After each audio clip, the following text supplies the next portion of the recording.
Okay.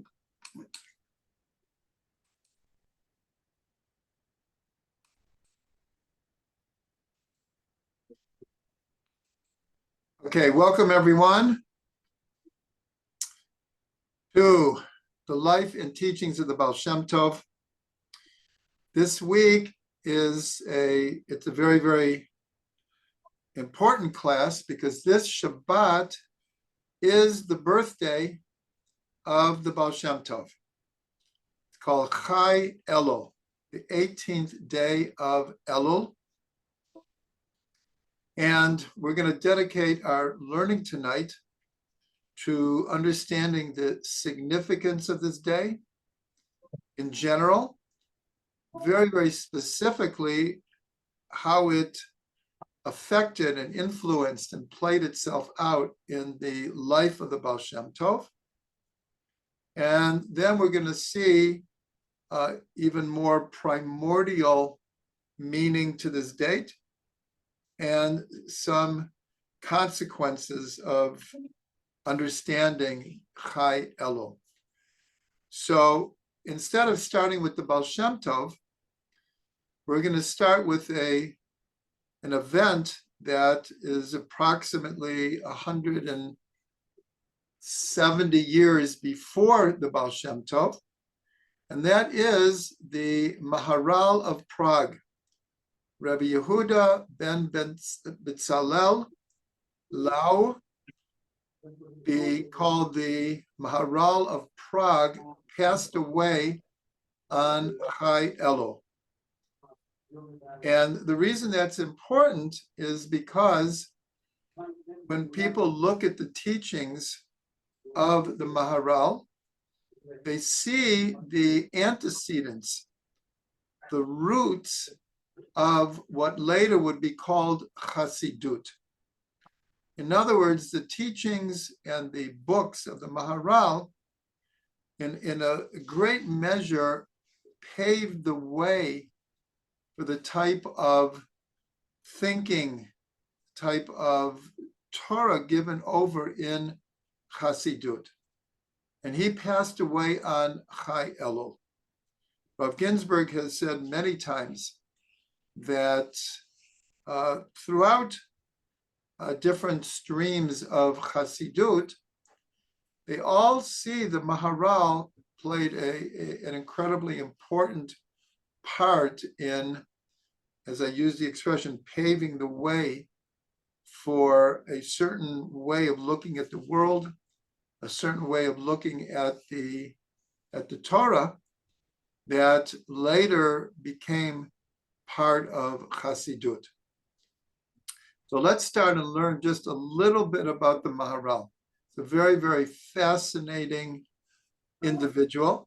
He was born in 1525, and in those days he lived a quite a long life.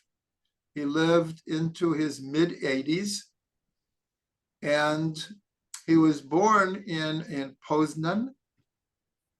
And what's interesting is he only took his first rabbinic position when he was 39 years old. He was recognized as a genius, but he had not written any books, and he had not taken any rabbinic positions until he was 39, and he became chief rabbi of Moravia. And he held that position for approximately 19 years. And only then did he move to Prague. So he was nearly 50 years old, actually older. He was nearly 60 years old when he first went to Prague. Nonetheless, we refer to him as the Maharal of Prague. He was in Prague for approximately 12 years. He was not the chief rabbi of Prague, but everyone turned to him as like an elder. He wrote his first book in Prague. He was 66 years old. Now we have to understand that we have many, many, many books from the Maharal, but we'll call him a late bloomer. He wrote his first book, Gur Aryeh, which was his commentary on Rashi, on the Chumash, when he was 66 years old. He was in Prague for 12 years, and really for the same reason that he left Poznan, he left Prague, that the Maharal was, let's call it, strong on maintaining Jewish law in a community. And when he saw different things that were happening that did not match his idea of how a community should operate according to Jewish law, he made sure that everyone knew. And so he had tremendous followers, but because he was very outspoken, there were many detractors. And not really about him per se, but because he didn't want to allow certain laxity in Jewish law. So after 12 years, he left Prague and he became chief rabbi of Poland. And he held that position for, I'm not sure exactly how long. And then he did go back to Prague, where in his 80s, he was finally made chief rabbi. One of the reasons he left after 12 years is at that point, he was ready to become chief rabbi. And they didn't approve it because there were certain, especially wealthy people who felt that they should be the power brokers. And the Maharal, as I said, was very outspoken. And so therefore, he was rejected to be the chief rabbi. And that's when he became chief rabbi of Poland. He eventually came back to Prague and he became chief rabbi and he lived there to his final days. So let's fill in a little bit though, that there's a famous story about his birth. And that story is his mother was ready to give birth, and it was Pesach night. It was a Seder. And this is at the time where there were blood libels all over Europe with the idea that Jews would, God forbid, kill a Christian, usually a boy, and use that blood to make the matzah. That was the blood libel. It's outrageous. Nonetheless, thousands, if not more people were killed because of these blood libels. It led to tremendous pogroms. Anyways, the story is told that at the Seder, the Maharal's mother went into labor, but like contractions coming very, very quickly, and so everyone was like, the birthing coaches were not there, and so what happened is a whole retinue of people ran out of the house in order to find to get to the midwife. As this stream of people is running down the street, and there's a huge commotion, they right then there was a Christian man who probably by mistake had killed his own son. He was reprimanding him, and he beating him, and he actually died.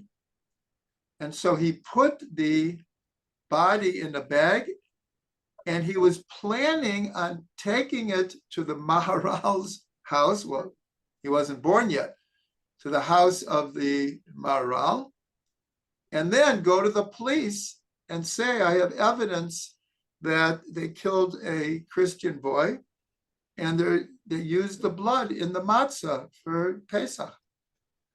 But when this person saw these people running down the street, he thought they were running like to report him. And so he panicked and he dropped the body and he ran. The people saw this, and there was a policeman right there. They reported it, and this man was caught.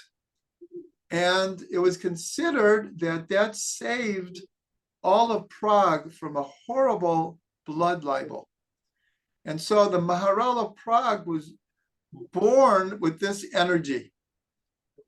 And he became known as like a defender of Israel. And from this comes what many people who don't know anything about the Maharal, but they've heard of the Golem, that supposedly the Maharal made a golem, which was he created from Kabbalah a body that could be controlled to protect the Jewish people. Now, the interesting thing is that the Maharal passed away in 1609. The first story that was published about the golem that the Maharal had made was in the 1850s, 250 years later. And then in the early 1900s, it became like famous stories and books all about the Maharal and the golem. Everyone attributes the idea of Frankenstein to the golem, but there's a lot of question about it. But what's interesting is the Maharal was a student of Kabbalah, and there are a number of statements by him, because this idea of creating a golem is written about in the Talmud. And so it's considered that certain people, whoever is not muted, please mute yourself. I'd really appreciate it. I've tried to do it, and for some reason, it's not working from my side. So if people could please mute themselves. Thank you. So the Maharal writes about the possibility of making a golem. And he wrote that certain people on a certain spiritual level were capable of doing such a thing. So that obviously added like fuel to the stories that grew up. So I remember at the beginning of the series about the Baal Shem Tov, I think it was a quote from the Tzemach Tzedek, the third Chabad Rebbe, who said, and I'm not quoting exactly, but if everyone believes all the miracle stories of the Baal Shem Tov, they're a fool. And if you don't believe them, you are like a heretic. Meaning that we believe that in principle, the Baal Shem Tov probably could have done all of those miracles. But do we actually believe that he did all of those miracles? Not necessarily. So it's the same thing with the Maharal. In other words, it appears that he probably could have created a golem. Whether he did, we don't know exactly. Okay, there's so much more on the Maharal, but I want to get to the Baal Shem Tov, but I just want to mention just a few other things. The Alter Rebbe was a direct descendant of the Maharal. 7 generations. 7 generations after the Maharal was the Alter Rebbe, and we're going to see shortly that the Alter Rebbe was born on none other than Chai Elul. None other than Chai Elul. One other thing that I think a lot of you will be interested in, his wife was Peril, and she was considered a genius in her own right. And apparently, the Maharal would study with Peril, including the Talmud, and that she was very responsible for many of his books actually coming into being, because she helped with the organization, the filing, and according to one account, she even found mistakes in the writing of the Maharal, and she corrected them, or she alerted her husband that somehow some mistakes got in his writings and they were fixed. So here we see it's not only the expression, there's always a great woman behind every great man, but she was a great Talmid Chachama in her own right. Okay, now we'll go to the Baal Shem Tov. The Baal Shem Tov is born on Chai Elul. But we're going to see that this date repeats itself throughout his life. So it's not just that he's born on Chai Elul. There's an expression that on one's birthday, Hamazal Gover, one's mazal, and that's a very hard word to translate, but one's fate, one's destiny, one's innate soul powers are strengthened on one's birthday. But in the life of the Baal Shem Tov, it's very, very almost unique how many important things occurred to him on his birthday. So the first class or two, we told many, many stories about the Baal Shem Tov and his whole history. So we're not going to repeat that here, but I'm just going to concentrate what did happen on his various birthdays. So on his 16th birthday, the following occurred. But I just have to put in here that already at age 16, the Baal Shem Tov, who was a part of this somewhat secretive society of hidden tzaddikim, he was near leadership at 16. By the age of 18, he was one of the leaders of this group. In other words, it was recognized that he was a unique neshama, and he was tutored from the time he was approximately 8 years old by great neshamas, and he learned both the revealed Torah and the hidden Torah. So on his 16th birthday, he was at an inn, and he noticed that the innkeeper and his wife, they seemed to be very simple people, and they were constantly saying things like Baruch Hashem, or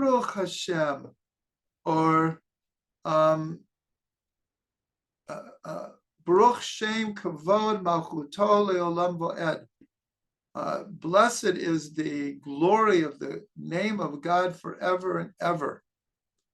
And other short little sayings, but they would say it with great sincerity. With great sincerity. The Baal Shem Tov, kind of like in his consciousness, like picked up on this. In the day, it was on his birthday, he went out to the fields like he usually did. And there he would daven and commune with God and meditate and learn. This was his practice from the time he was a little boy. In the field, Eliyahu Navi comes to him. And this was the first time that Eliyahu Navi revealed himself to the Baal Shem Tov. It's recorded that the Baal Shem Tov was with other people of this hidden society when Eliyahu would come, but he had never appeared to him alone. And Eliyahu Navi said to him, he said, "Did you notice the innkeeper and his wife? Did you notice what they were saying and how they said it?"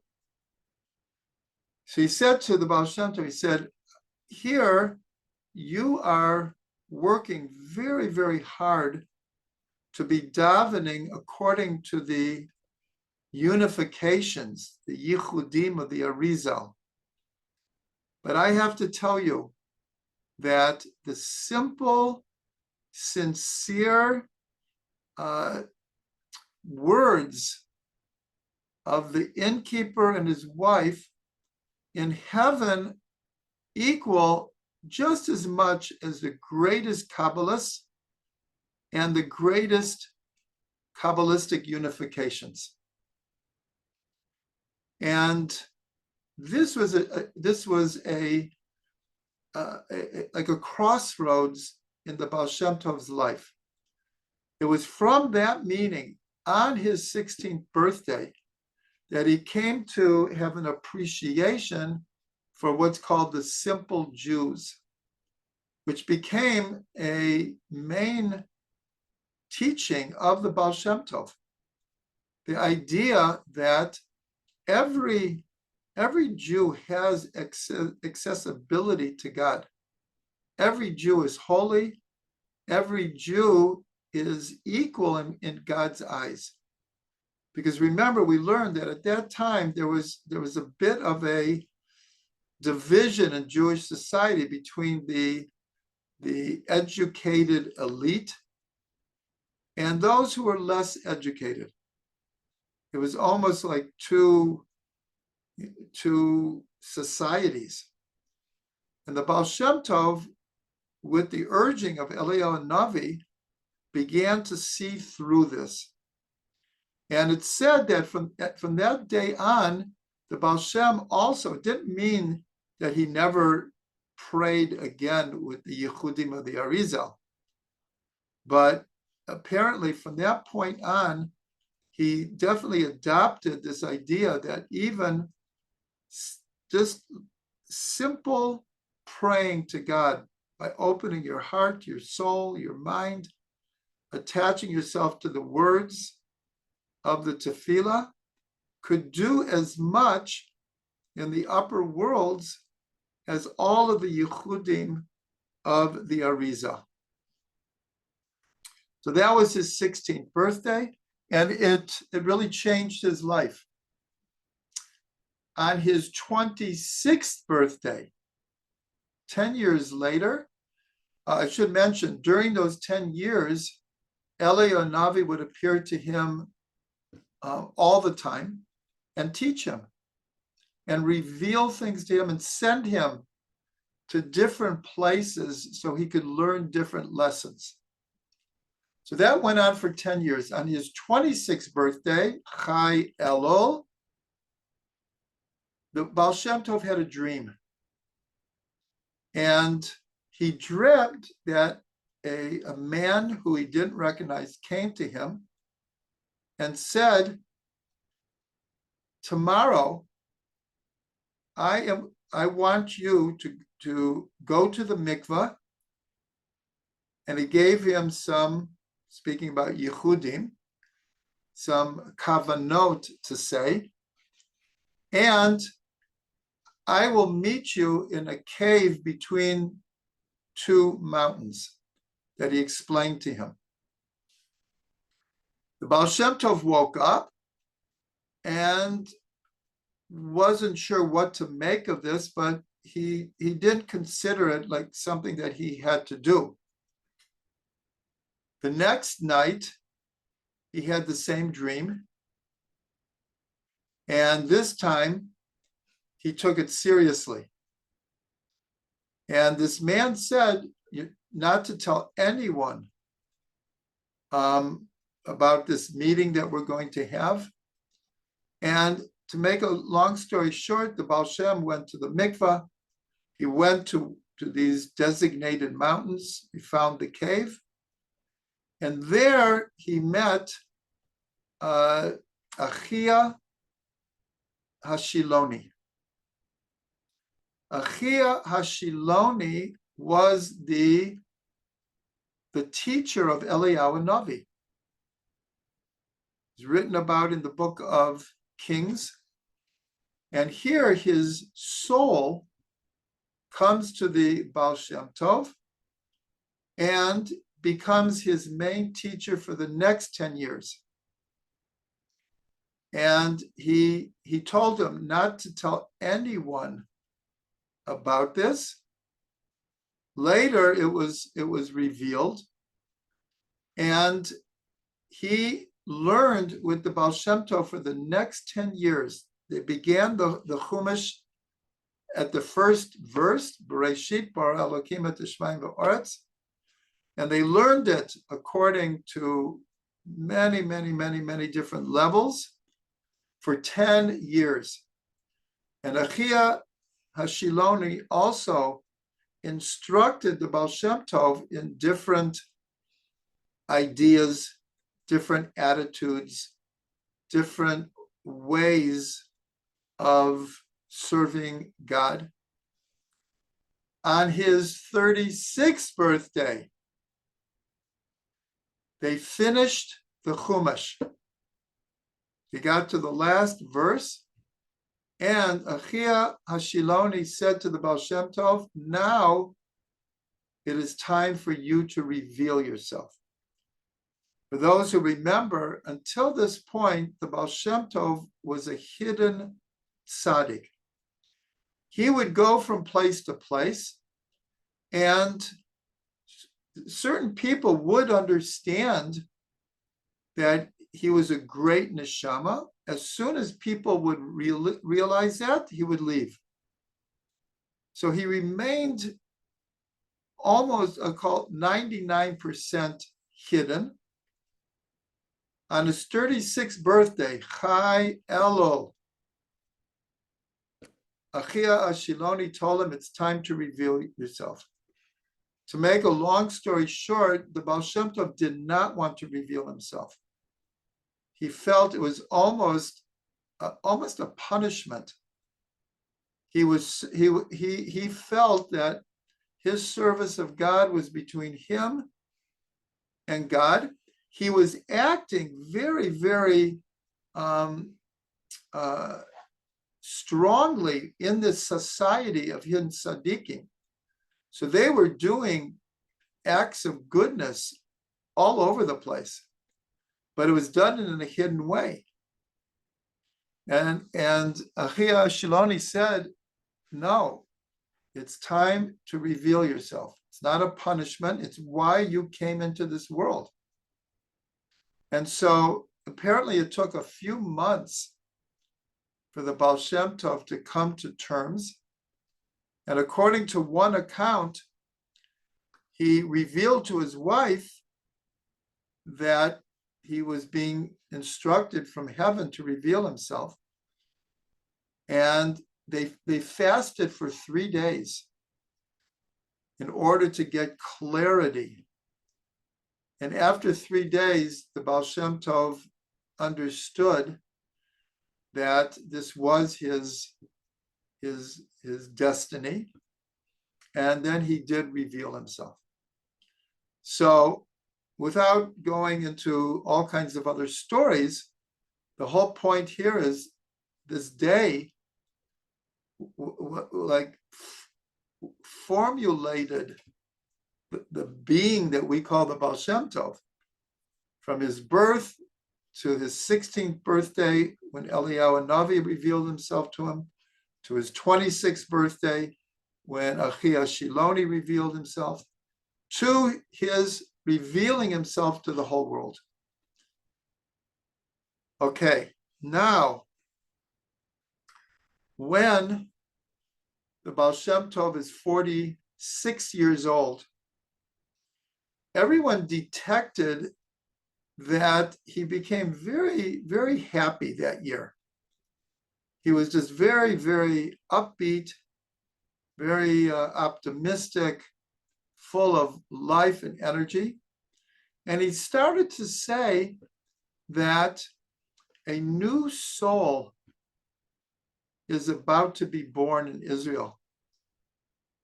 And he will be a great, great neshama. And so the account is there was a couple who were married for a year, and the wife had not conceived. Not unusual, but they really wanted to start a family. And so they were followers of the Baal Shem Tov. So they went to the Baal Shem Tov and asked for a blessing. And he gave them a blessing to have a son. They left, and sure enough, very soon afterwards, she became pregnant. And she said to her husband, it seems that this is coming from the blessing of the Baal Shem Tov. You should go back to him and tell him that I'm pregnant. And he did. And then the Baal Shem Tov put one and one together, and he understood that this new neshama that he could feel it in the air with his prophetic powers was this baby who was going to be born. And so he instructed the father that he was going to have a very, very special neshama. And very strangely, he told him, don't tell anyone that your wife is pregnant, and don't tell anyone that you got a bracha from me. And when the baby is born, don't ever mention my name to him. So it seemed a little strange. Anyways, on the Baal Shem Tov's 47th birthday, on Chai Elul, he was in the midst of teaching, and all of a sudden he stopped, even though this birth was happening relatively far away. He stopped and he said, a new soul has just been born who will, I don't remember exactly how he described it, but who will bring great, great light to Israel. And he was very, very happy. He was very joyous. And that was on his 47th birthday. So another major occurrence happens.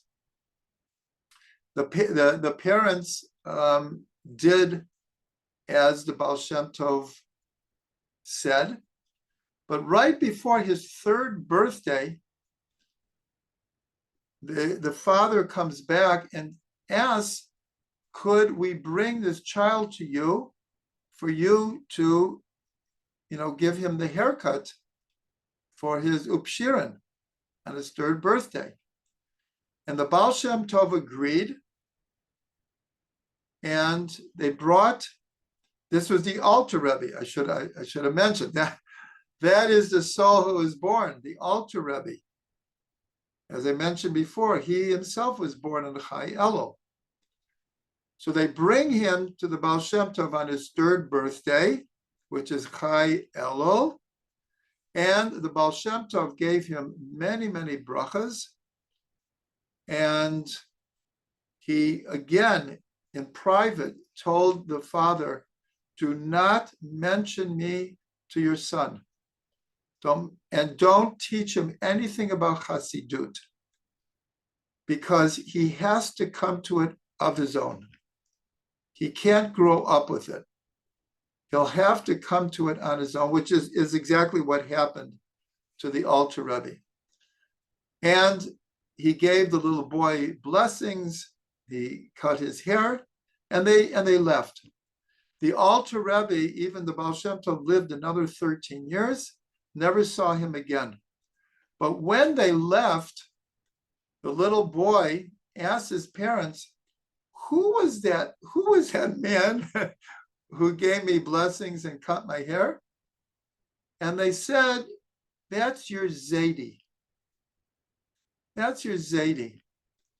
And it was only when the Alter Rebbe was around 18 did he first go to the Maggid of Mezrich, and on his own he adopted Chassidut.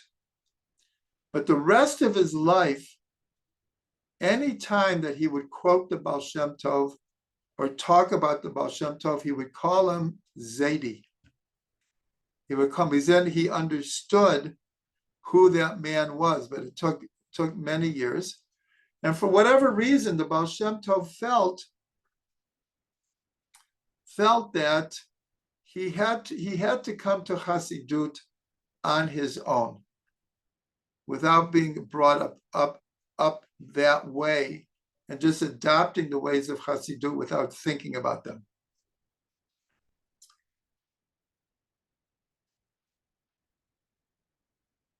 Okay, so now we've gone through the Maharal passed away in Chai Elul. We went through all of the significant dates of Chai Elul in the Baal Shem Tov's life. The Alter Rebbe is born on Chai Elul. But now there's something far more primordial that happened on Chai Elul. And this will be really, in a certain way, the secret of this date. We know that Rosh Hashanah, according to tradition, is the 6th day of creation. Even though we call it the New Year.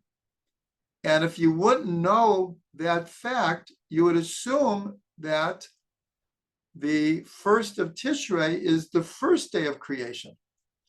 But according to tradition, it's the 6th day of creation. It's the day that Adam and Chava are created. It's also the day that they ate from Eitz Hadat Tov V'Ra, and they were judged to have to leave the Garden of Eden. That's part of the deeper understanding of Rosh Hashanah is Yom Hadin, the day of judgment, because in a very primordial sense, it was the judgment of Adam and Chava, which affected all of humanity till this day.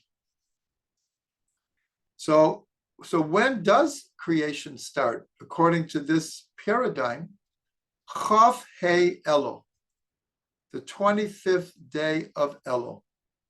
That is the 1st day of creation. Well, by the time we get to Rosh Hashanah, it's the 6th day of creation.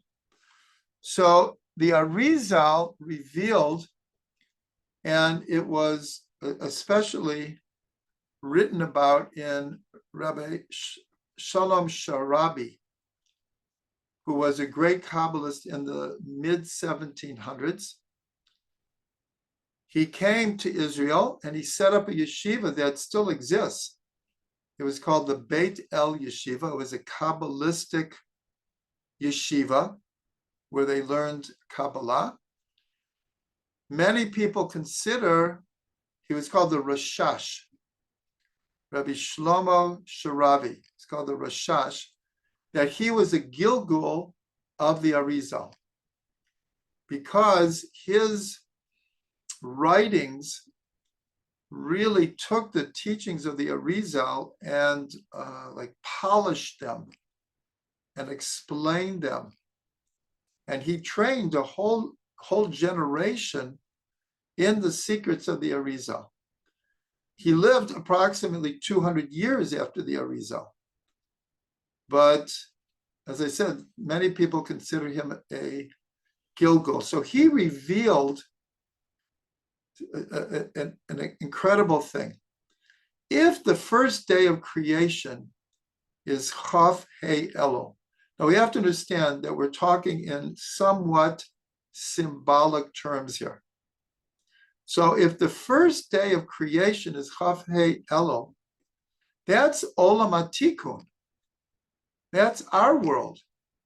Well, what about Olam HaTohu? What about the previous world, which was called Olam HaTohu, the world of chaos? When was that created?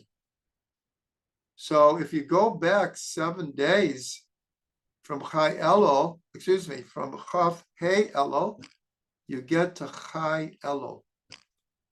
Chai Elul, according to the Arizal and the Rashash, is the creation of Olam HaTohu. Now, what have we learned about Olam HaTohu? This is the world that shattered. When the lights were so great, the initial immature vessels of creation could not hold the light and they shattered. And the shattered shards of the previous world becomes the elements, becomes the matter, the stuff of this world, Olam HaTikun, which means the world of rectification. We are fixing what happened in the breaking of the vessels. But Chai Elul is the beginning of Olam HaTohu. The Arizal and the Rashash went even further, that the 11th of Elul is the world of Akudim. This is a world where there's only one light and one vessel. By Olam HaTohu already there are 10 vessels. The vessels are the Sfirot. But the word Akudim is the same word as Akedat Yitzchak. It means the binding of Yitzchak. In that world, light and vessel were bound together. There was really no difference. And so that was on the 11th of Elul. They go back even more primordial. A week before that is the 4th of Elul. That is Adam Kadmon. Adam Kadmon is from the 4th of Elul. Okay, I'm not going to go into this more. We're going to go back now to Chai Elul. So Chai Elul, we know that each day of creation relates to one of the Sfirot. Just like the first day of creation is Chesed. The second day of creation is Gevura. The third is Tiferet, and so forth. And actually, when you make those comparisons, it's actually startling how well it works together. Like why the first day is connected to Chesed. Why is the second day connected to Gevura, etc. So in Olam HaTohu, the 18th of Elul is Chesed. And here we can see the antecedents to Chassidut. Chassidut comes from the word Chesed. So here we see that the Baal Shem Tov is born on Chai Elul, which is Chesed of the world of Tohu. And that's why the light of the Baal Shem Tov, not everyone could handle it. By the end of his life, the opponents of Chassidut had put the Baal Shem Tov and the whole movement into cherem, had excommunicated them. And this is so, it's like typical of Olam HaTovu, that the lights were so great and pure and holy.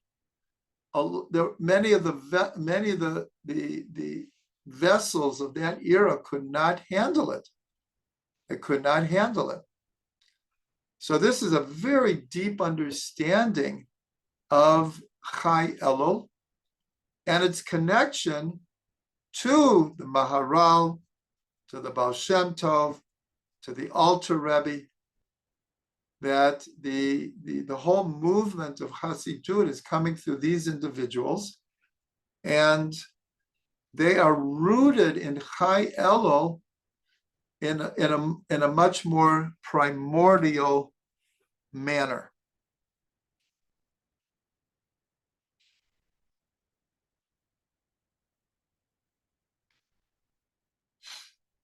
Okay, now in 1746, when the Baal Shem Tov was 48 years old, he had an Aliyat Neshama on Rosh Hashanah. And that is the well-known story of, in this elevation of soul, he found himself in the presence of the soul of the Mashiach. And he asked him, Master, when are you coming? And the Mashiach responded with a verse, Vayafutzu mayanatecha chutza, when the well springs of your teachings reach the farthest limit. In other words, remember, this is 12 years after the Baal Shem Tov had revealed himself. But the Mashiach was putting his coming back on the Baal Shem Tov, meaning this movement that you're starting, these teachings that you're revealing, the training that you're giving to your students, this is what will bring Mashiach. And only when these teachings reach their farthest reaches, that will pave the way for my coming. Now, I'm mentioning this because we're told, and we're going to see the connection in 1 minute, when we look at the soul of the Baal Shem Tov, so there were a number of different components. One of the components was a new soul, just like the Alter Rebbe had a component of his soul that was a new soul. The Baal Shem Tov was a new soul that had never been incarnated before in this world. According to various traditions, he also had an element of Rabbi Sadia Gaon, a great sage who had lived approximately 1700 years before the Baal Shem Tov in Babylonia. Another component was a hidden tzaddik from the city of Tzvat. I'm not going into all the explanations now, but another component of the soul of the Baal Shem Tov was the nefesh of David HaMelech. And this is key to understanding why the Baal Shem Tov wanted to meet the Orach Chaim. I believe we've told the story already, but there was a great tzaddik from Morocco, the Orach Chaim, Rabbi Chaim ben Attar, who came to Israel, and the Baal Shem Tov felt that if he could get together with the Orach Chaim, he felt the Orach Chaim was the ruach of David HaMelech. If they could get together, they could bring Mashiach. It didn't happen. The Baal Shem Tov tried to make it to Israel. He made it as far as Istanbul. On the boat from Istanbul, the boat was hijacked, pirated, and he never made it. The Or HaChaim passed away in that year. So I'm mentioning this because we've now mentioned this idea of the 18th of Elul is the beginning of Olam HaTohu. Well, there's a very, very important event that happened on the 24th of Elul. And that is when David went up on the roof and he saw Bathsheba, and we'll call it, he took her prematurely. He saw in Ruach HaKodesh that she was his soulmate, as the sages said, Misheshet Yemei Bereshit, from the 6 days of creation. But he didn't have the patience to wait to when he could come together with her in a more, call it kosher way. So what is the significance of that? The 24th of Elul is Malchut of Olam HaTohu. And this is the source of David. David became Melech. But his great sin, his great fall, happened on the 24th of Elul. But here it's still very connected to the Baal Shem Tov. Now there's the Baal Shem Tov is Chesed of Olam HaTohu. And David wasn't born then, but maybe the most critical day of his life, for which he did tshuva for the rest of his life. And so many of the inspiration of the Psalms comes from the tshuva that he did for taking Bathsheba when he did.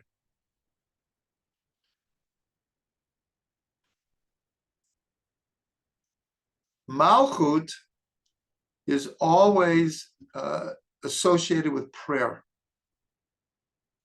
And remember, it's David HaMelech who says, Va'ani tefillah, I am prayer. And so many of his prayers come from that experience of his doing tshuva for what happened on the 24th of Elul. Not completely, just like the Baal Shem Tov.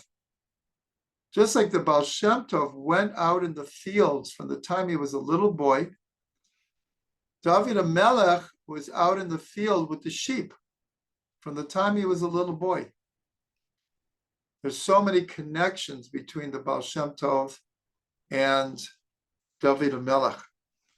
But here we see in the dates, Chai Elul and Chav Daled Elul is tying them together.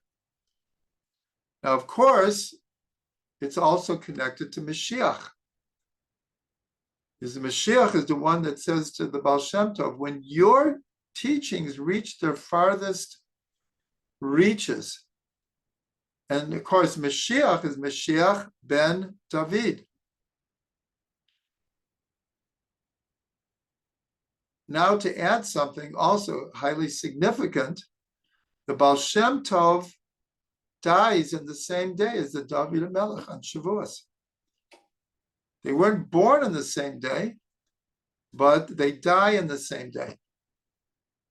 So here, for those who have been following the strands that are connecting through this day, Chai Elul, are quite astounding.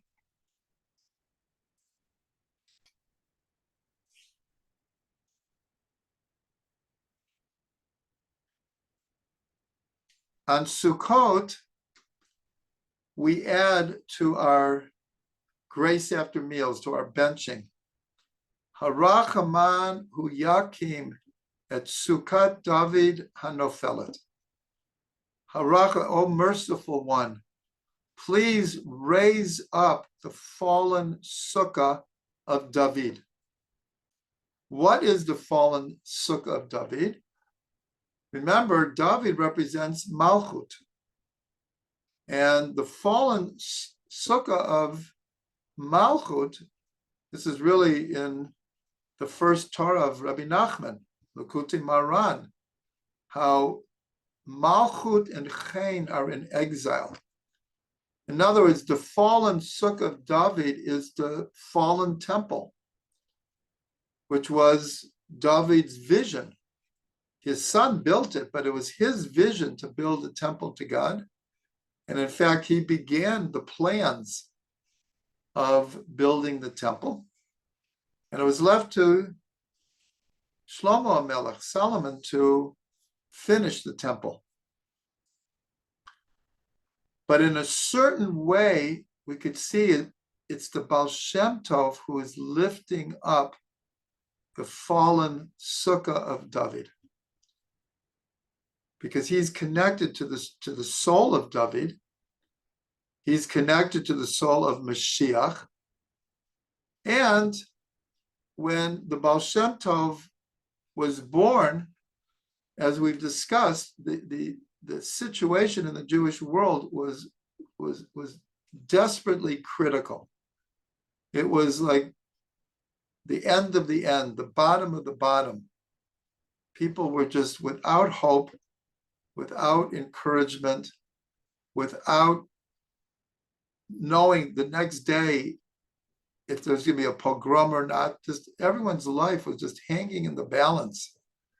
And the Baal Shem Tov came on the scene with a whole new message, a whole new spirit. And in a certain way began, that's what the Mashiach says, when your wellspring spread to the furthest reaches, that's symbolically raising the fallen sukkah of David. Now, I just want to bring it up to kind of like the current day. And that is, we have to mention the Lubavitcher Rebbe. The last, let's say, 10 years of his life was urging everyone, Mashiach now. We want Mashiach now. It's not clear. It's not clear if by the Rebbe or the Hasidim that they knew that the song that they put it to was Reb Shlomo's. We want Mashiach now, we want Mashiach now, we want Mashiach now, oh, we don't want to wait. It's one of Reb Shlomo's nigunim. Anyways, no, actually not that one. We want Mashiach, we want Mashiach, we want Mashiach, we want Mashiach now. We want Mashiach, we want Mashiach. So that's Reb Shlomo's Mikimi Me'afar Dal. Lift me up from the dust of the ground. That's lifting up Sukkot David Anofelet. So the Rebbe was trying to put in our consciousness that not only is all the prophecies being fulfilled and Mashiach's getting closer, but our role in making that happen. In other words, it's not just on the Baal Shem Tov that when his teachings reach the limit, everyone has to take responsibility and do what they can to try to bring Mashiach. That was the message of the Rebbe. And I'm sure you'll remember, and this will end, that on the 28th of Nisan, when the Rebbe made at least in Chabad, a earth-shaking proclamation, where the Rebbe said, I've done everything that I can do to bring Mashiach. The rest is in your hands. And he kind of took the mantle of responsibility and put it on everyone. I believe it was it wasn't that much longer, maybe within the year that he had his first stroke. And he was never the same afterwards, but he had already put the yoke of responsibility on each and every person. And at that same 28th of Nisan, he said, one thing I can tell you of how to bring Mashiach is to take orot de tohu, bekelim de tikkun, to take the lights of the world of tohu and create the proper vessels that can hold that light. When we can do that, then Mashiach could come. And so that really ties together, because here, again, as a review, we went through all the dates of Chai Elul, the passing away of the Maharal, the birth of the Baal Shem Tov, Eliyahu Navi coming to the Baal Shem Tov on his 16th birthday, Achia Hashiloni coming to the Baal Shem Tov on his 26th birthday, Achia Shiloni telling the Baal Shem Tov that he has to reveal himself on his 36th birthday.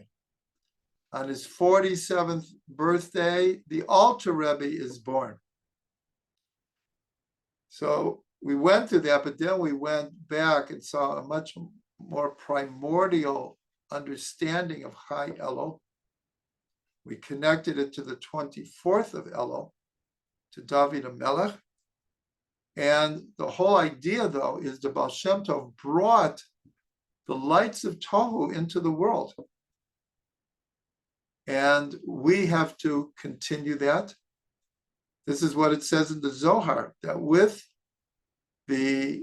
on the merit of learning the secrets of the Zohar, Mashiach will come berachamim, will come in compassion.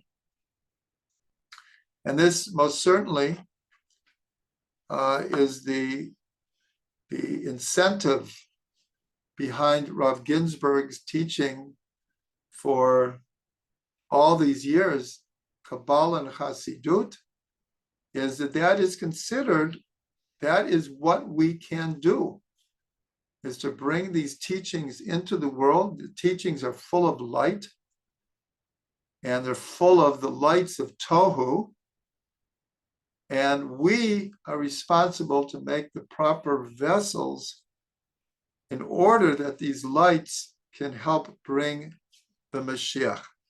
So just everyone, a reminder, this Shabbos is Chai Elul. The Shabbos is Chai Elul, and so everyone try to remember these teachings and connect to them in a very deep way. And we should all merit to make the proper vessels for Mashiach to come.